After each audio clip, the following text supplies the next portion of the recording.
안녕하세요. 뻔뻔한 복덕바입니다. 구독과 좋아요, 알림 설정, 회원가입 부탁드리겠습니다. 일단 우회로는 모든 막힌 곳을 그냥 뚫을 수밖에 없는 무조건 직진이 불가할 때 제일 좋은 옵션이 될 수 있습니다.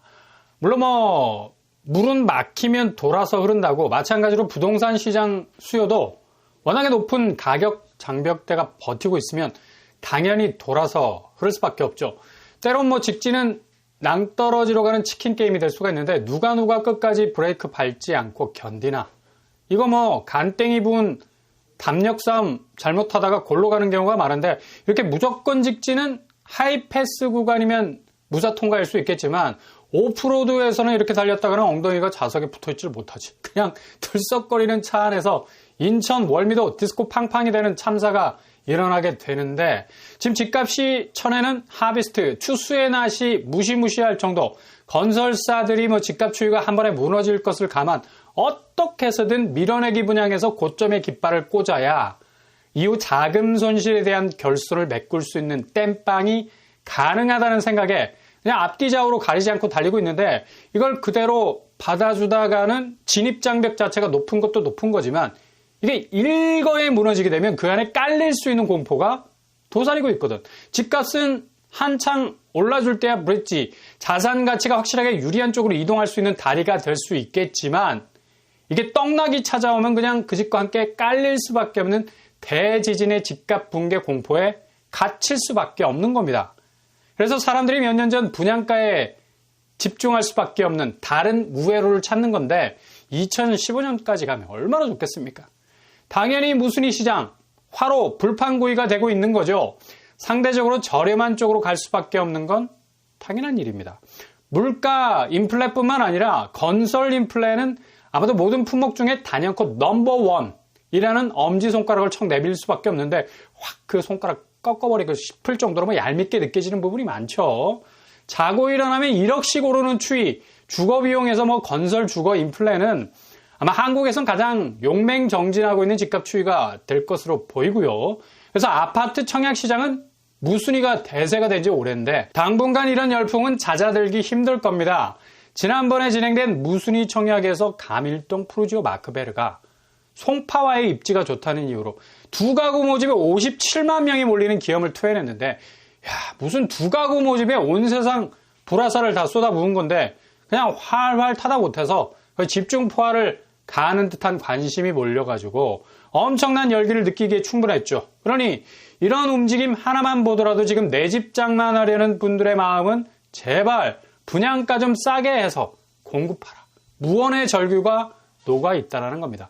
그러니까 집값만 조금 낮출 수 있는 액션을 취해주면 좋은데 이건 막무가내 그냥 아무런 대책이 없는 거고 무조건 대출만 터주는 쪽으로 가고 있는데 결국 그렇게 비용 증가에 대한 부담은 자금을 끌어모은 사람들에게는 그대로 전가가 되는 거죠. 부채 문제 해결하는 방법 아주 간단합니다. 빚을 질 수 있는 파일을 줄여줄 수 있는 거. 다시 말해서 가격을 내려주면 된다는 거죠. 이거 안 하면 모든 게 도미노식으로 해결이 됩니다. 부채 문제, 인구 문제, 결혼 문제, 출생 문제 등등등등등등 당연한 대한민국 소멸의 위기를 급하게 소화기로 끌 수 있는 만사형통의 키워드인데 이걸 전혀 거두지 않고 오히려 반대로 부채를 키울 수 있는 대출만 주장창 파고 있으니까 사람들이 본능적으로 무순위로 자리를 옮길 수밖에. 신축 분양이라고 나오는 것들은 정말 무시무시할 정도로 가격 단가 올려서 눈이 뒤집힐 정도로 나오고 있어요. 이게 감당이 되겠습니까? 그러니 이후에 있었던 무순위에서도 세종은 24만 명이 한 가구 모집에 벌떼처럼 모여들었고 그리고 가천에서도 여기는 당일 거주자로 제한이 되는 커트라인이 존재했는데도 전체 신청자는 10,000명이 넘어섰습니다. 과천은 청약 인구가 그리 생각보다 많지 않은 곳이죠. 그럼에도 불구하고 무작정 집어넣었다는 건데 그만큼 가격이 두고딱 경쟁력이 있었고 2015년에 준하는 건 아니지만 그래도 가까울 수 있는 손에 닿을 듯한 그래도 어느 정도 접근성이라는 게 엿보이는 소매를 잡으려고 아우성들이었습니다. 이렇게 한국이 집값 문제가 심각한데 왜 거꾸로 집값은 건드리지 않고 대출 쪽 문호를 개방하는지. 이거 입구와 출구가 바뀐 거 아닙니까? 일단 입구는 내 힘으로 여는 것도 아니야. 대출 파이가 확실히 커지게 되면 지렛대를 온 힘을 다해서 끼워놓고 문을 열어 젖히기는 하는데 출구 쪽이 이후에 봉쇄가 된단 말이야. 들어가기도 힘들었는데 이후 집값이 엄청난 조정이 오면 나가고 싶어도 못 나가. 들어올 때 너무 힘을 들여서 들어왔기 때문에. 깔아놓은 기존에 돈이 있는데 이걸 제대로 갚지 못한 상황에서 집값이 후두둑 떨어지니 출구를 찾아서 빨리 팔고 나가고 싶어도 그냥 그 안에 완전히 갇혀버린. 이거 뭐 무슨 방탈출 게임 하는 것도 아니고 지금 뭐 대체로 갭2가 빠지는 것들이 이렇게 방탈출 게임을 한다니까. 들어갈 때는 아주 뽀대 있게 들어갔지. 가오 딱 써가지고. 근데 막상 제값 받고 나와야 할 시기인데 이게 탈출이 안 되네. 그동안 갭2 한다고 쫙 깔아놓은 판이 모조리 피박 쓰게 생겼어. 그렇게 몇 바퀴 고스톱하고 돌리게 되면 손실이 이만저만이 아니게 되죠. 판돈 다 거덜나는 건데. 이런 위기감 때문에 갭2들이 무조건 가격을 던지고 나오는 겁니다. 지금 입구에서 대출 지렛 때 나눠주는 거 결코 탐탁지 않은 출구 봉쇄의 결과라는 감옥 안에 갇힐 수도 있는 위험이 분명히 있다는 얘기죠. 촉으로 사람들이 이걸 본능적으로 알기 때문에 무순위에 몰리는 겁니다. 이게 단지 무순위 잔여 물량 털어내는 것으로 이해하면 안 된다는 얘기죠. 그만큼 사람들 심리가 급박해요. 치솟는 분양가 폭발이 볼케이노 수준인데 낙진 피해서 도피를 해야 한다는 다급한 심리. 이거 제대로 맞았다가는 고금리 상황이 장기간 30년간 계속된다는 전망이 나오기도 하는데 어떻게 버틸 수가 있겠냐. 지금 전국 민간 아파트 평균 분양가가 평당 563만 원. 지난해 같은 달보다 무려 17% 올랐어요.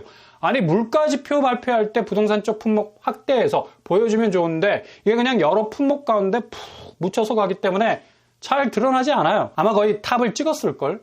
과자 부스러기도 지금 잘못 집으면 무슨 개집게에 물린 것처럼 뭐 계산하고 나오면 막 가슴이 아려오잖아.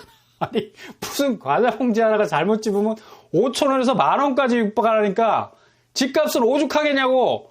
같은 기간 수도권은 평당 18% 정도 뛰었고 억 단위로 환산을 해보면 1년 만에 무려 1억 3천이 오르는 양상 보이고 있어요.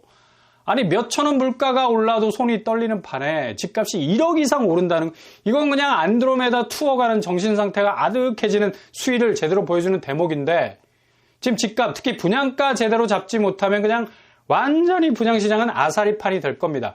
전혀 통제가 되지 않는 시장 같아 보이지만 이것도 어떻게 보면 가격이 역설적으로 일정하게 통제가 되고 있는 느낌적 느낌이 드는 건 바로 모든 분양시장의 아파트값이 일률적으로 차분하게 오르는 게 아니라 미친 사람 널뛰기 하듯이 손잡고 오른다는 거죠. 손에 손잡고 벽을 넘어서 우리 사는 이 세상 고분양가 세상 되길 원한다는 떼창이 귀에 얼얼하게 들릴 정도인데 그러니 사람들이 신축 분양은 일단 다이다이 맞다이 뜰 생각 전혀 없어요. 레벨이 너무 낮아 지금. 붙어봤자 깨질 거 뻔하니까.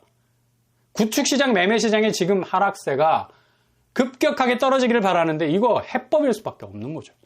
게다가 간간히 나오는 무순위로 한번 뻗치게 한번 해보는 거고. 그러니까 다른 거 다 필요 없습니다. 대출을 아무리 저리로 해준다 한들 결국 젊은 세대가 빚을 기본적으로 짊어져야 한다는 사실은 변함이 없는 건데 이런 거 다 쳐낼 수 있는 집값 하향 조정.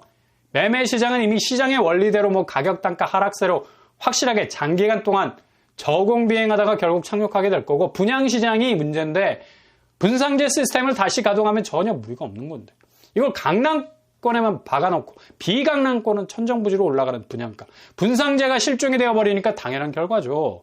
결국 모든 서울 분양가는 강남이나 비강남이나 똑같아진다는 결론이 나오는 겁니다. 강남은 분상제로 묶여있고 비강남은 분상제 풀어버리고 당연히 강남 분양가를 롤모델로 비강남권 죽으라 하고 따라가는 거예요. 무진장 가격을 뭐 비강남권도 이번에 뭐 17억까지 나올 추세라고 하는데 이런 혼란을 잠재우기 위해선 집값을 잡아야 하는 건데 인위적 개입 없어도 이미 매매시장은 이미 부동산 자금 저지선이 무너졌기 때문에 급속도로 떨어질 겁니다. 분양가야 뭐 계속 오를 테지만 결국 주변 시세 나락가는 거 도저히 견디지 못할 쯤 뭐 슬머니 내림세로 돌아서겠지. 그러니 무순위 청약이 펄펄 끓고 있는 겁니다. 바로 내일 서울에서 이런 비스무리한 무순위가 등장합니다. 바로 한강뷰 아파트라고 하는데 분양가가 4년 전 분양가. 그러니까 여기가 2020년에 분양을 한 곳이죠. 일단 일정을 잘 체크를 해보시라.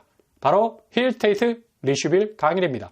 물량이 그래도 조금 있는 편이라 서울인데도 두 가지 시스템으로 진행이 되죠. 특공은 바로 내일 5월 7일 꼭 기억하세요. 그리고 일반은 내일 모레 5월 며칠? 8일에 진행이 됩니다. 여기는 최소 분양가 6억대였습니다. 근데 이번에 나온 분양가 조금 올랐죠. 세금 부분에서 첨가가 된 것 같고 국평이 7억 중반대 그리고 101제곱이 8억 후반대입니다.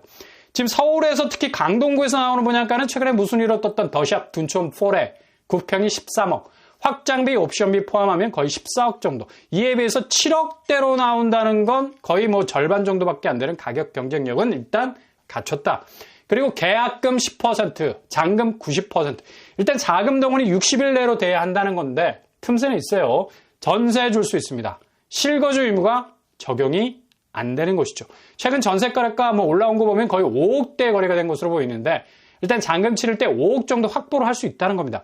분양가가 7억대니까 본인 자금 1, 2억 정도면 충분히 도전해 볼 수 있다. 주변 시세도 미사강변이 여기는 가까워서 미사강변 리버뷰 자리가 뭐 3, 4억 정도 비싼데 뭐 어느 정도 시세 방어력이 있는 것 같고 지금 미친 듯이 나오는 고분양가를 어느 정도 상쇄할 수 있는 곳은 맞긴 합니다. 강동구 아파트 시세는 뭐 요즘 불안한 감은 없지 않아 있어요. 미친 듯이 전세가 매매가 출렁거리는 변곡점에 와 있기 때문에 뭐 참고를 하시고요. 여기는 일단 이후에 9호선 연장선 호재에 있습니다. 그리고 초중고 가까운 편이고 미사강변이 가까워서 녹지도 풍부한 장점 가지고 있죠. 일단 잘 체크를 해보시고 내일부터 시작이니까 특공, 일반 잘 가려서 체크를 해보실 수 있길 바랍니다.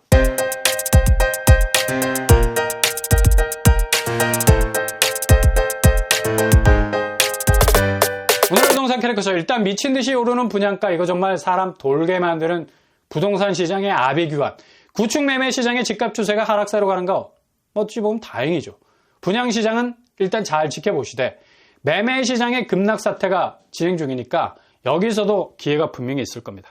일단 내일 나오는 무순위 잘 체크해 보실 수 있길 바랍니다. 오늘도 응원합니다. 항상 여러분의 길이 꽃길만 되실 수 있길 바랍니다. 이상 오빠한번 독방 마치겠습니다. 구독과 좋아요 부탁드립니다. 감사합니다.